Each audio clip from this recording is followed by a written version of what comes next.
फतवा नवीसी, गलत किस्म का फतवा लिखना और पैसे लेकर लिखना, जिस तरह आजकल बाज़ उलमा लिखते हैं कि 3 तलाक़ें दे के बंदा चला जाए।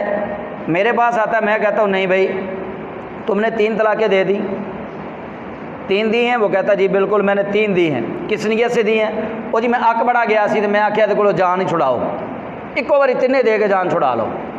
अच्छा फिर वो जी हुण जड़ा ना बच्चे रोंदे ने, मेरे अम्मी अबू भी परेशान ने, मेरा सारा सौहरा ते सस भी परेशान ने, हुण की करिए, बड़ी परेशानी है। अच्छा मैं बताता हूँ कि भाई आपने 3 तलाक़ें इरादे से दी हैं, अब 3 तलाक़ें वाक़ई हो चुकी। अब तो एक ही सूरत है कि आपकी बीवी का उसके माँ बाप अपनी मर्ज़ी से कहीं और निकाह कर दें, और जहाँ कहीं निकाह करें वो अपनी मर्ज़ी से उसको तलाक़ दे दे, फिर कभी जाके वो औरत आपके लिए दोबारा निकाह के लिए हलाल हो सकती है, वरना तो कोई तरीका नहीं है। अच्छा बात पूछते हैं, अच्छा फिर हलाला कर लिए, तो याद रखिएगा ये हलाला जना से भी ज़्यादा बदतर है जो जानबूझ के किया जाता है। हलाला का मतलब क्या है कि औरत का खुद ब खुद पहले मर्द के लिए हलाल हो जाना। खुद ब खुद कैसे होगी? तलाक हो गई और लड़की के वालिदैन ने लड़की की शादी अपनी मर्ज़ी से कहीं और कर दी, उसके मियाँ ने वहाँ जाके वो नहीं बच सकी, उसके मियाँ ने दे दी फिर तलाक, उसको साल बाद दे दी, 2 साल बाद दे दी, या 2 महीने बाद या 2 दिन के बाद दे दी अपनी मर्ज़ी से। पहले शौहर को नहीं पता कि ये कोई तलाक वाला सीन जो है उसको सही करने के लिए ये काम किया जा रहा है, उसको ना पता हो, ना उस औरत को पता हो कि ये इसलिए करवाया जा रहा है। ये हराम फेल है और ये बहुत बड़ा गुनाह है, ज़ना से भी ज़्यादा बदतरीन गुनाह है ये। ऐसा काम नहीं। हाँ अपनी मर्ज़ी से उसके वालिदैन उसकी शादी कर दें, या लड़की अपनी मर्ज़ी से अगर बालिग है वो शादी कर ली उसने, उसके दूसरे खामद ने उसको तलाक दे दी, फिर वो इद्दत पूरी करे, अब वो पहले खामद के लिए हलाल हो गई। ये है हलाला का जायज़ तरीका।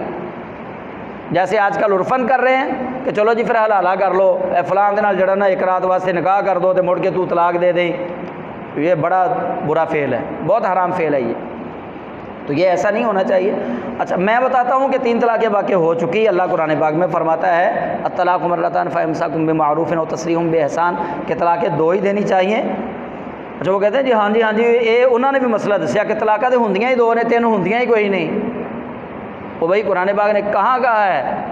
कुरान पाक ने तलाक देने का एक सही जायज़ और मुस्तहसन तरीका बताया कि अगर देनी है, पहली बात तो यह कि शिरक के बाद अल्लाह के नज़दीक सबसे बड़ा गुनाह तलाक देना है।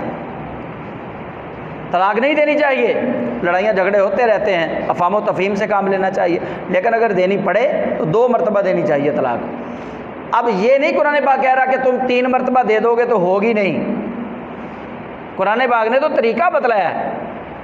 मुस्तहसन तरीका ये है कि 2 दफ़ा कहो, 2 तलाक़ें दे दो, ताकि 1 तलाक बची रहे, सुलह की कोई सूरत निकल आए। लेकिन अगर कोई सारी हद अल्लाह की हद को पार कर जाए, अल्लाह की हद को तोड़ दे, और फिर वो कहे जी गलती हो गई, अब मैं दोबारा वापस जाना चाहता हूँ, अब दोबारा कैसे वापस आएगा? अब दोबारा वापस आने के लिए उसको मौलवी साहब को 2 या 3 हज़ार या 5 हज़ार रुपया देना पड़ेगा। मौलवी साहब फतवा दे देंगे जी 1 तलाक हुई है।